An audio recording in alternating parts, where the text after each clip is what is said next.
Let's now have discussion session. So we do have presenters and discussions on the stage. We also have participants joining us online. I believe that there are some questions already posted on the internet. So we will, and also we have the speaker joining us online from overseas. So we'll first have the panel discussion, and then after that we'll have the short time of the Q&A session. So each panelist, I would like to give you some time for comment. So first, to begin with, we have Chun Jun-chul from the Ministry of Oceans and Fisheries. We would like to hear from him first. As introduced, I am Chun Jun-chul from the Ministry of Oceans and Fisheries, and I'm in charge of cruise industry policy. I really enjoyed all the presentations, and I actually felt I actually learned a lot regarding where Korean tourism industry should head toward. What I'd like to talk about today is the future policy directions of the Korean government in relation with the cruise industry. As you know, domestic Korean cruise industry, especially after the THAAD crisis, it was about to after the that crisis, there was slight signs of recovery, but because of the COVID-19, the industry got hit hard again. But the Korean government is now devising the basic plan to have the resumption of the cruise operation and relaunching of the Korean cruise industry. Especially, we would like to focus on increasing inbound and strengthen outbound. As for the inbound cruise, as you know, the foreign travelers visiting Korea are mainly from China and Russia.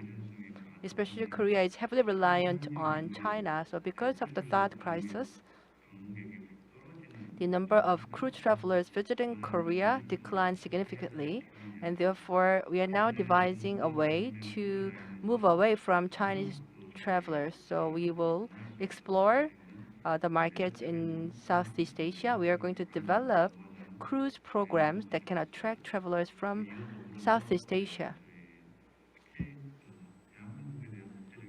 And also, as Korea's reputation is growing globally, so I believe that we do have the potential demand from the worldwide markets as well. So we are establishing plan for that. And as for the inbound tourism or inbound cruise, especially under the COVID-19, we have to implement the proper quarantine measures for foreign travelers so that it would not be the burden to the healthcare system of Korea. And also, as for the activation of the outbound cruise program, as mentioned by many speakers, we are heavily relying on foreign source markets and foreign tourists for the cruise industry. So we believe that Korea needs to strengthen our internal market and domestic demand. And for this, you see that growing demand is not a short-term work, but we are going to develop attractive cruise programs, especially centering around the East and South Sea. And we are trying to develop attractive cruise tourism tour programs so that the many people can be familiar with the cruise travel. And also a lot of Korean public, they tend to perceive cruise only as a means of transportation. And therefore, we are going to develop policies so that the people can enjoy cruise itself. Cruise itself can be the theme and the of tourism product.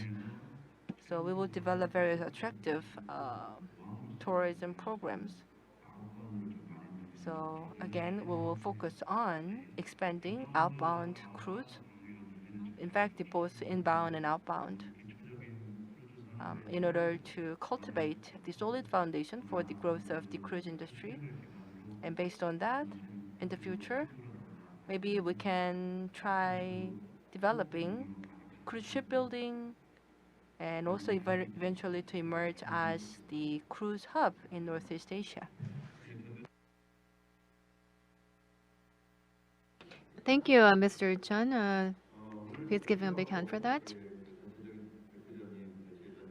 We have the presenters who have talked about some of the policies, and I think what you've mentioned, Mr. Chun, are pretty much aligned with what have been heard by the presenters as well. Now, moving on to Ms. Yoon. Yes, good morning. My name is Joo Yoon. I'm the research fellow at the Korea Culture and Tourism Institute. First of all, I'd like to mention that it is indeed a big pleasure to see this session being held on the Korean cruise industry as part of the World Ocean Forum, and that we're able to expand the discourse beyond transportation to include tourism and cruising at large. And we've heard analysis on the Korean cruising industry that requires a collaboration with the shipping, cruising, and shipbuilding industries.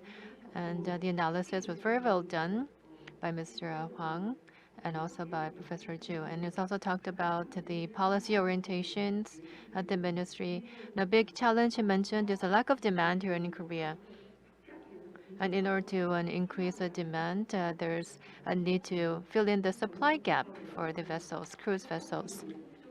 Then how are we to address the demand shortage in the potential target market? How are we to convert this potential demand to actual demand? So I've been pointing this out.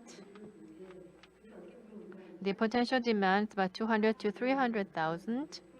So prior to the COVID-19 pandemic, our outbound passengers was about 20 million. So that includes the overseas customers.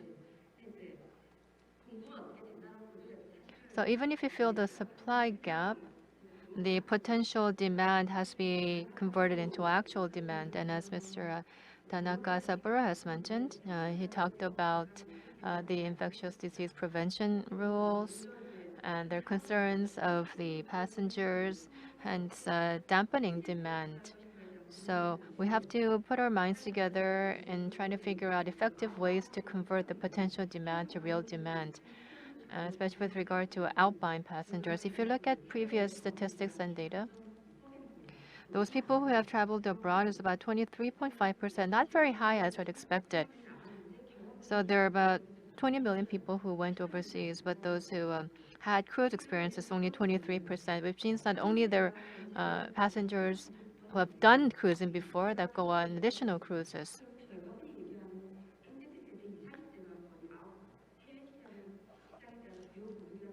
But in the future, we believe that those in their 20s and 30s are potential big clients going down the road.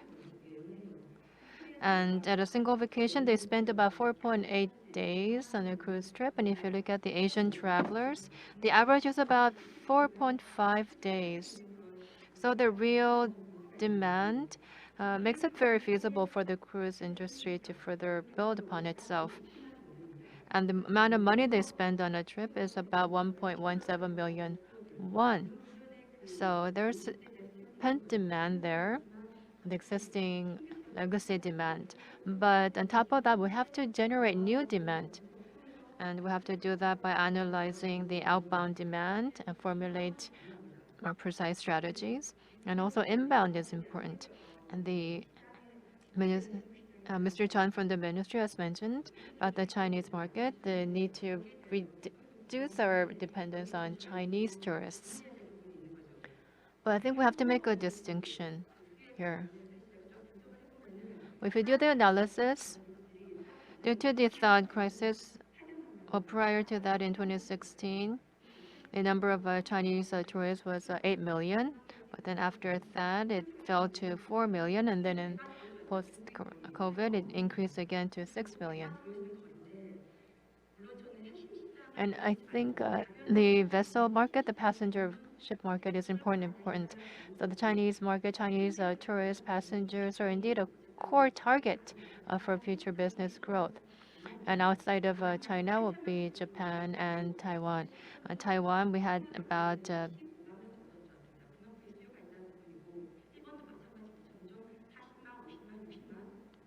hundreds and thousands of passengers coming in, and say likewise for Japan. So we have to diversify our target market, but the core has to be China, Japan, and Taiwan, and devise differentiated or distinguished strategies to build both the inbound and outbound cruise businesses. Okay, that's pretty much it on my side. Thank you. So thank you very much.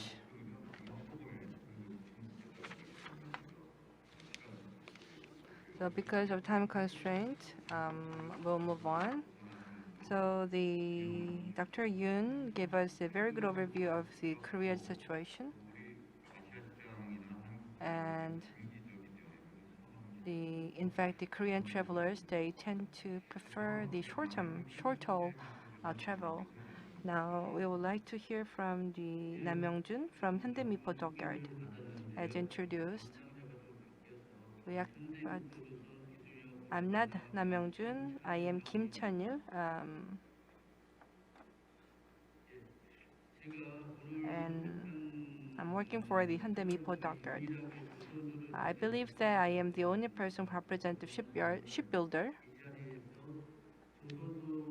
So today I would like to talk about car ferry, low-pax, and the cruise ships. What could be the realistic constraints that the Korean shipbuilders are facing today? But before that, I would like to talk about what kind of activities we have taken for the cruise shipbuilding. So we have signed the contract for the Ropax and the car ferry, and we have built more than 5 cruise ships. So, and also the 4 ships are in backlog. So that's about the 25,000 to 30,000 tonnage. So the coast cruise ships, I think it will be about like 20,000 ton. But the difference with our vessel is that what we are building is the ropax. In other words, we can carry not just the human passengers but also cars. So for the past 5 years, there is a growing demand for ropax, and this is, I think, because of the government policy, the so-called the modernization fund and the ship financing program that the Korean government provide. But the ship financing program includes not just include just passenger ships and no cruise ships.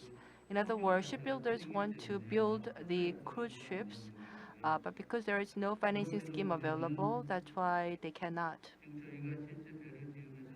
And also, there are a lot of constraints that we face while building ships, because in Korea we have the shortage of the professional designers and internal equipment suppliers. In fact, the internal design and equipment, they represent 50 to 70% of the total cost. So we have to pay a lot of money for internal equipment. Why? Because all of these internal equipment are mainly imported from overseas, and therefore, even if we build cruise ships, we cannot really enjoy high profit because the cost of these imported goods is too high. That's why I think that many shipbuilders in Korea are reluctant to build cruise ships. And therefore, one thing that I would like to ask for here today is that in order to cultivate the vessel industry, including the passenger ships and cruise vessels, we need government support.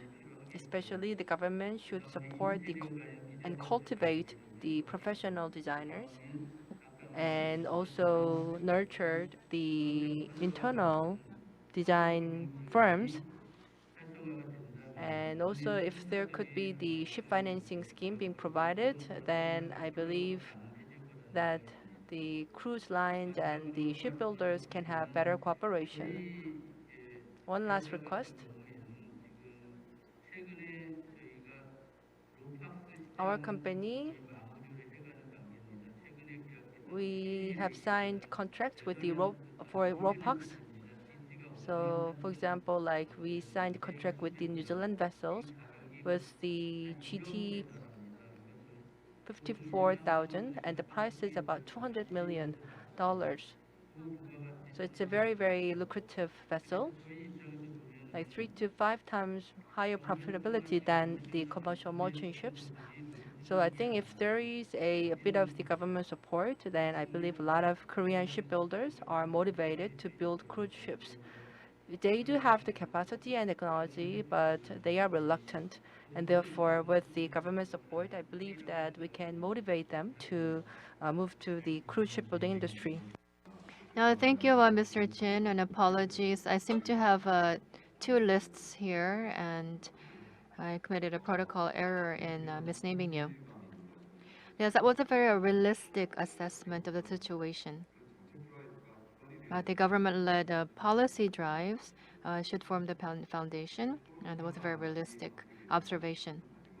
Now, the last panel member is Mr. Il-suk Kim, a former advisor at STX Shipbuilding Company. Mr. Kim, please. Yes, good morning. My name is Il-suk Kim, as was just introduced. I was in charge of ship interior at Samsung Heavy Industries, and I also coordinated the architecture. And at STX, I was in charge of R&D for cruise interior design. And as Mr. Chan Kim has mentioned, we're just not engaged in cruise shipbuilding. It's not that we don't have the capabilities. So I would like to present this as our topic. Are we not doing it, or is it that we're not able to do it? In terms of a passenger ship building, there are legends that abound, especially Chairman Joo Young-ryeol of Hyundai. He has left with us phenomenal stories about the successful business, and Hyundai has laid the foundation for shipbuilding in the passenger industry. Sex Americano was one among the first ships that were phenomenally successful. But the company forfeited future orders, and this success, this feat, was not continued. However, we continued to rise to the challenge in trying to build successful cruise ships. Now, Japan is indeed a leading shipbuilder and entered the passenger ship building market quite early on. And as Mr. Tanaka Saburo has mentioned in his presentation, well, the details have been presented, so I'll not go into details.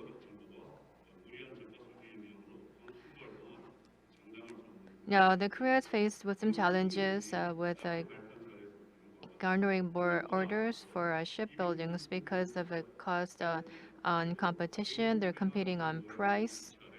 And also China is indeed making phenomenal growth in shipbuilding. So China is posing as a big rival, and the price competitiveness becoming ever intense. We've built RoPax very successfully, built high quality technology, and Daewoo and other shipbuilders have experience in building 20 some RoPax passenger vessels, but we don't have that kind of experience built for cruise vessels. And there are some research institutes and the corporations that have carried out joint research projects to develop technology and the required human resources. Yet cruise ships have not been built successfully, and the technology that were so strenuously and well developed are going to waste. Now, what are some of the reasons behind this? Well, first of all, the shipyards here in Korea are not really passionate about getting orders for cruise ship building. And there's a low level of awareness of the cruise industry as a prosperous business. They're talking about low technology with regard to cruise interior design and technology and whatnot, and reluctant uh, to getting orders. But I think it all originates from a corporate culture that focuses on short-term gains coming from shipbuilding projects. Because the shipyards are lured by astronomical volume or value projects rather than the long-term investment requiring cruise shipbuilding projects. That is why the large shipyards in Korea so far are in a rut, so to speak, and focusing on the short-term profit-oriented shipbuilding practices. And especially with the interior sector, we have already advanced technology and have applied them to the passenger ships. So if we were to further elevate that to cruise ships, we believe that we could build competent human resources and allay the concerns of the shipyards. Now, over the past half a century, we have emerged as a number one shipbuilding industry here in the world. Yet, we're not able to build a single successful cruise ship, and we are on the verge of giving up our first place position to Chinese shipyards and shipbuilders. Now, cruise ships are not key or essential to become a leading shipbuilder, but if the valuable resources, the technology, and the manpower that have been accumulated over the years go to waste, it is indeed a sad situation. And we also need greater interest uh, in garnering more orders for these cruise ships. There are a lot of backward policies and mindsets. We have to rise over these challenges. And if we're to focus on R&D in this regard, as Mr. Huang has mentioned, we should pursue this idea about creating an R&D center for Korean shipbuilding. So it is not that we are not able, competent enough to build cruise ship. We're just not doing it. In order to rise up to the name as a leader in the shipbuilding industry, we have to focus on cruise ships down the road. Now, thank you very much. What you have just mentioned, some very hopeful, helpful note. It's not that we're not unable to do it, we're just not doing it. We have the interior technology progress that is being made, and our level is quite advanced. So that's sending a hopeful message. And I hope your policy suggestions could be well taken in discussions for future policies as well. We have about 10 minutes on the clock as part of this discussion session. And joining us from abroad is Mr. Joel Katz from Korea and Mr. Tanaka Saburo from Japan. They are with us live. Yeah, there are some questions that have been sent in to us via YouTube. Are they for these people abroad or maybe not? Well, anyway, okay, we have these two gentlemen joining us live abroad, sparing valuable time.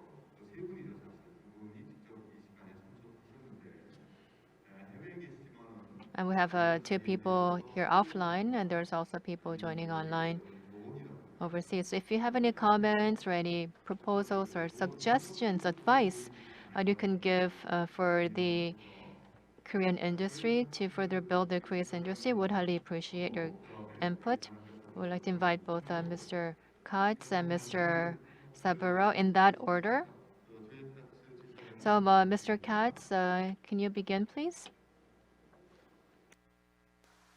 It's a pleasure to be with you. Do you have any questions that you'd like me to respond to?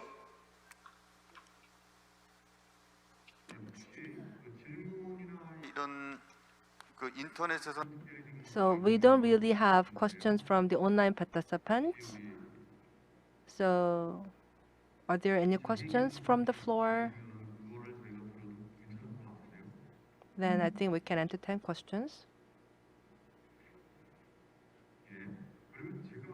Then let me give you the question. My question is, like talked about the international cruise market and also how the cruises are resumed globally. But given the Korea's special situation and also the Asia's special conditions, can you please give us some sorts of the advice for the successful growth of the cruise industry? So can you answer my question? Yes, I think what you have pointed out is very important. So globally, we've seen more than 50% of the fleet capacity back in service. That's around 3 million passengers have sailed since cruises resumed. But it's also important to note that two of the key markets, or three of the key markets, in fact, were in Asia, with Taiwan starting up first back in July last year with Dream Cruises. Singapore started in November last year with both Dream and Royal Caribbean. And then more recently, we've seen Hong Kong restart. And then, of course, as we heard from Tanaka-san, we've had the domestic restart in Japan. I think the key thing which all of these restarts have in common is that there has been very close cooperation between the cruise lines, between the governments, between the health authorities, and between all the stakeholders. And I think where we've seen successful restart, it's come from that open and transparent engagement between all the key parties. And where we've seen restart not move as quickly, it's where we haven't had that kind of open and transparent engagement. So my advice to all the countries across Asia who are still working towards a cruise restart, it's about open and transparent engagement between all the parties. Work with the cruise lines, work with the health authorities, understand the protocols that the industry has introduced, and then customize them for the local scenario. We know that this virus is operating in different ways in different parts of the world. Different governments have different risk appetites. So it's very important that everybody works together openly, and then progress will be made.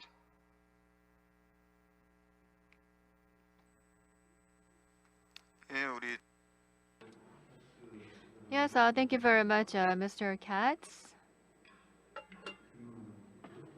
You have a question? Yes, Dr. Hwang. There seems to be another question. Yes, I do have a question. To Mr. Katz from CLIA. Prior to COVID-19, the number of cruise passengers in Asia fell somewhat, and the vessels of the global shipping companies of China are now departing Asia, going to Europe and the US. Now, this trend, is that indicative of the global cruise companies moving away from Asia, or is it a one-time thing? And the Chinese companies also joining the pack in that. That's also very worrisome. So what are your assessments, what's your diagnosis and prospects for the future in this regard? Look, I think we do a drop in the numbers in Asia, particularly in China, in the lead up to COVID. But that was really being explained as almost an anomaly, a settling of the market. We saw incredible growth very, very quickly, and I think where we saw the numbers start to drop off, that was really I suppose you could call it an adjustment or a readjustment. But certainly the long-term prospects and the cruise line's view of Asia is that it still has the potential to be one of the largest markets in the world. Obviously, the events of the last 18 months have made an unprecedented challenge for everybody, and we will see in the short to medium term that the cruise lines will have to redeploy those assets to the markets where they are able to operate. But my feeling is that we will see those ships come back to Asia. We will see those ships come back to China, and we will see a more gradual growth than possibly we saw pre-COVID, but it'll be a sustainable growth.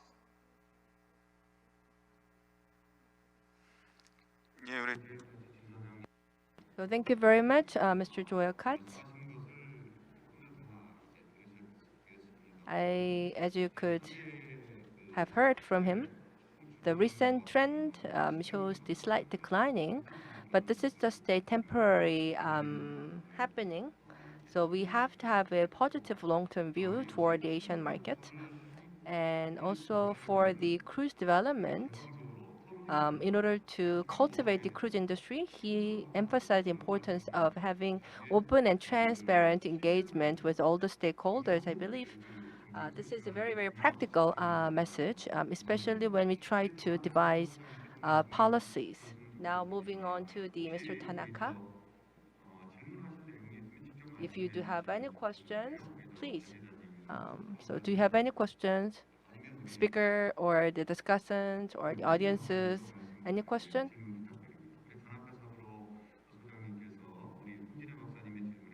So the Dr. Wang does have the question.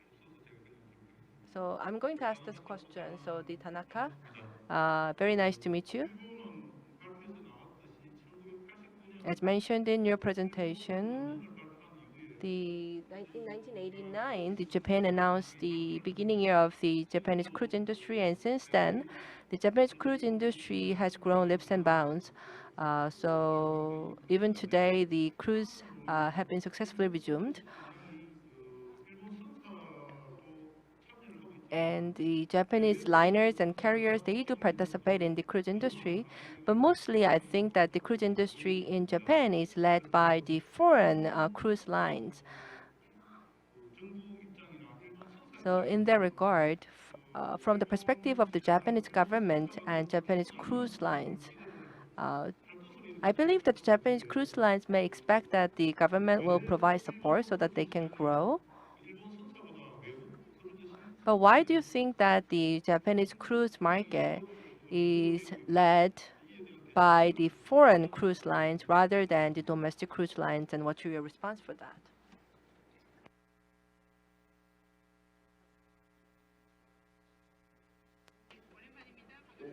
Yes, I'm very happy to see you again. Good to see you.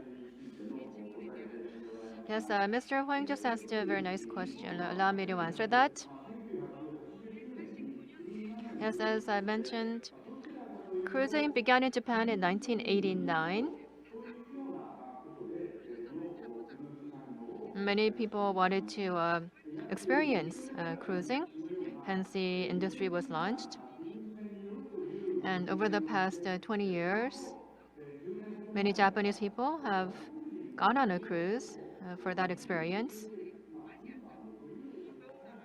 And then since 10 years ago, inbound cruising products have been offered for foreign passengers. So that has been the evolution of outbound to inbound tourism in the cruise industry. Now, as for the growth in cruising by the ship owners in Japan, well, one of the most important elements in Japan is that the three ship companies are operating one cruise ship each. But there is one challenge or issue associated with this type of a cruise ship operation.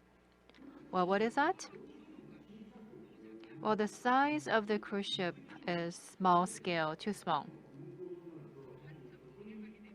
In operating one cruise ship, the cost of operation would also go up if the ship size is too small. And as a result, in order to board the cruise ships, the passengers would have to pay more for the services and their trips. That is why the three companies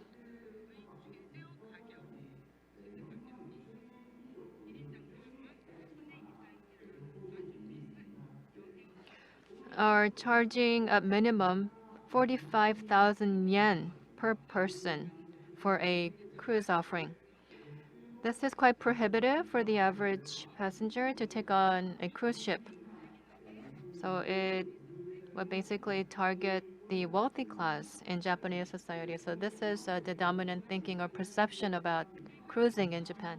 So in order to further enlarge this market, we need to take on more passengers to create a cruising environment that is more affordable for the less wealthier people as well.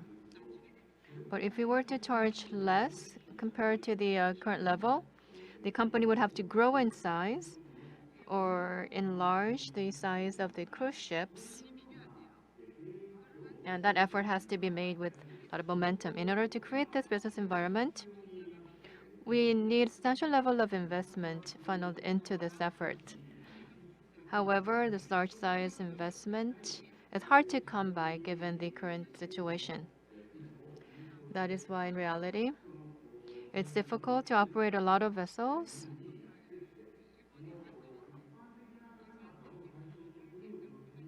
and also have a lot of inbound cruise ships to offer services for a broader customer base. So for now, it'll be the wealthy class basically utilizing these cruise services. So it's practically a two-tiered market here. I don't mind this two-tiered approach, the high-end and the mid-end cruise offerings. But as long as the companies cooperate to further expand the total market, the approach would be fine. So this would be a desirable trend going forward. Thank you. Yes, thank you very much, Mr. Tanaka Saburo. Are there any other questions? Do we have time for more? Okay, well, thank you. You've talked about the current challenges in Japan, emphasized the importance of collaboration among the ship companies. Now, we're running out of time on the clock, unfortunately. We have heard all of the presentations, comments from the panelists during this discussion session. I'd like to take this occasion to thank all of the five presenters, Mr. Katz for joining us online, Mr. Tanaka Saburo, Mr. Andy Ewell, Dr. Jin-hoi Hwang, Professor Young-ryeol. We appreciate your excellent presentations. And the four panel members who've taken part in this discussion, Mr. Jun Jun, Ms. Joo Yoon, Mr. Chanil Kim, and Mr. Il-suk Kim. Thank you all. Now, this globally famous discussion as part of this World Ocean Forum. We've come together to seek answers on whether building Korea's cruise industry for the future is possible. We need to reset our mindset in industry for future growth. And there's a high level of hope and optimism there. So with that, I'd like to thank our presenters and discussants with a big hand of applause. Thank you very much. And those who have joined us both on and offline, thank you for your patience. Your cooperation is highly appreciated. So having said that, I'd like to conclude this session on cruise tourism, rebuilding Korea's cruise industry for the future as part of the World Ocean Forum. Thank you very much.